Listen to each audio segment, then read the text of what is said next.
Olá pessoal, boa noite. Para quem não me conhece, sou o professor Rogério Mazzini e hoje o nosso assunto será estouro da bolha imobiliária nos Estados Unidos em 2008. Esse é um conteúdo de história que está sendo abordado por alguns autores, tanto para o ensino fundamental quanto para o ensino médio também. Este é um assunto que muitos historiadores eles pegam para comparar com a crise de 1929.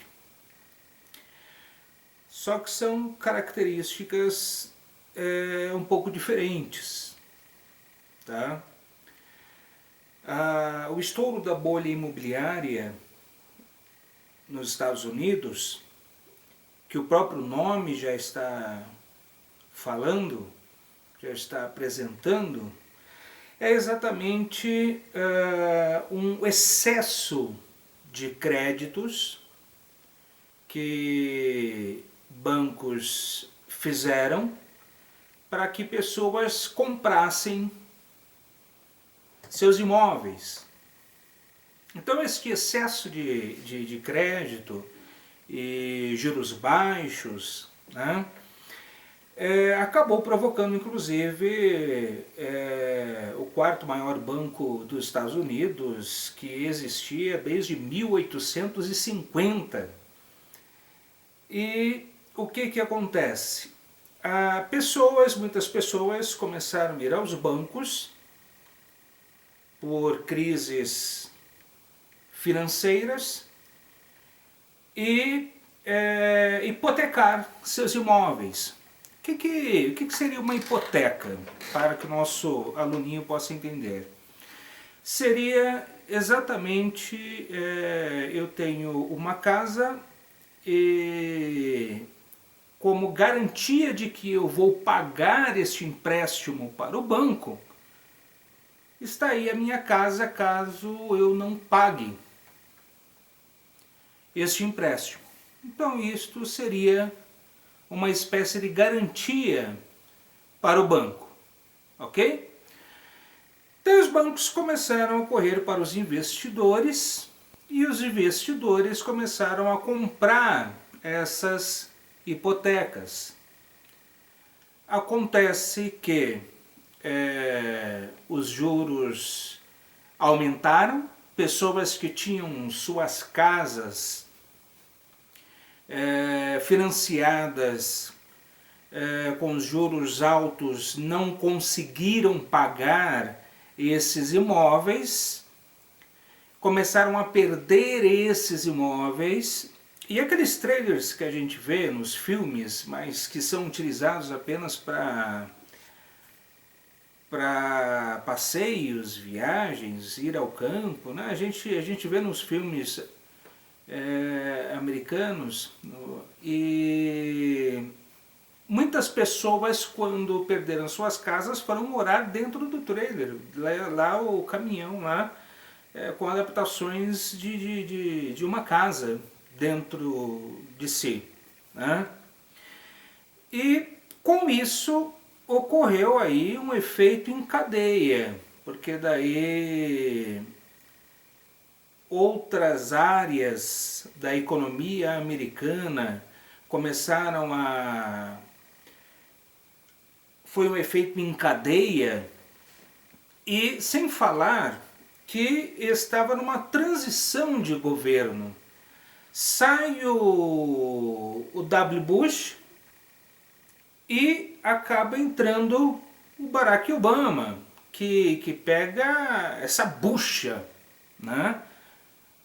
Foi uma bucha que o Bush deixou, olha o trocadilho de palavras, né? Deixou para ele. Olha a herança que o Obama recebeu, e teve que resolver a situação.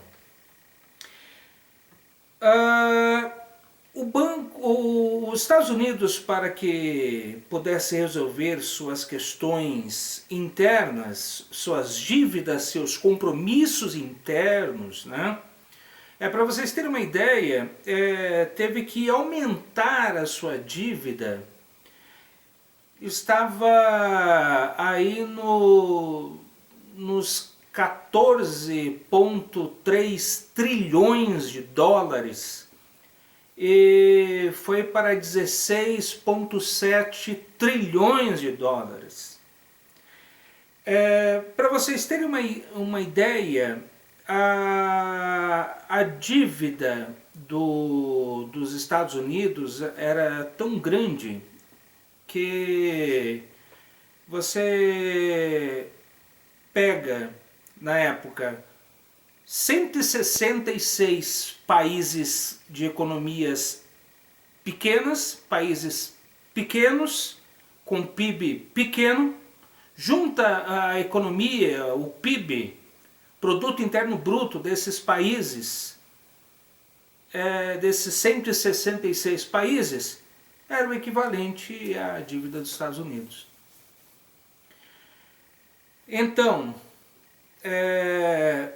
os Estados Unidos devia para alguns países da Ásia, é claro, o principal credor, a China, também alguns países da Europa, principalmente o Reino Unido, Inglaterra, devia também para o Brasil alguns bilhões de dólares, devia também lá para o Oriente Médio, países aí, negociações do petróleo. Então o que os Estados Unidos começou a fazer para tentar resolver a situação? Vender os títulos. O que é vender títulos? Quando você compra os títulos públicos de um país, é como se você estivesse emprestando dinheiro para aquele país com a promessa de que aquele dinheiro que você emprestou vai render juros. É um investimento, é uma super poupança, né? E inclusive os títulos americanos sempre foram tidos como os mais seguros do mundo, né? Daí começou a vender títulos, o Congresso entrou em ação e aumentou o teto da dívida, da dívida do país, a questão fiscal, né? E os Estados Unidos fez isso exatamente pela questão de resolver seus problemas internos. Inclusive, o próprio seguro-desemprego para os americanos que estavam ficando desempregados. Então foi um efeito em cadeia. Empresas fecharam, bancos fecharam, a dívida foi aumentando. Quando empresas e bancos e comércios fecham, deixa o governo, o Estado deixa de arrecadar impostos. Com isso, cai a receita, a arrecadação do país. E evidentemente, os compromissos básicos do país, ele não consegue cobrir, ele não consegue pagar, ele não consegue sustentar, porque o que arrecada é bem abaixo do que se gasta. E aí teve todo esse efeito em cadeia. Os países europeus, daí o que acontece? Afeta a Europa automaticamente. No caso da Grécia, o que arrecadava era menos do que gastava, daí alguns países entraram em crise porque começou a emprestar dinheiro para um outro país do continente, e daí é aquele tal negócio, né? Descobre um santo para cobrir outro.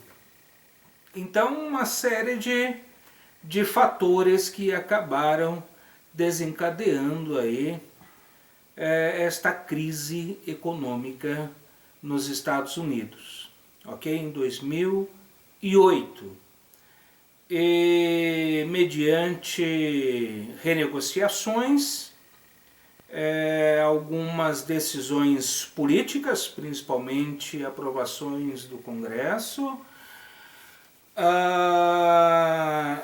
o jogo de cintura aí do presidente Obama na época, essa crise que foi de 2008 até 2011, ela foi algo muito amargo para os americanos, mas daí começou a se reequilibrar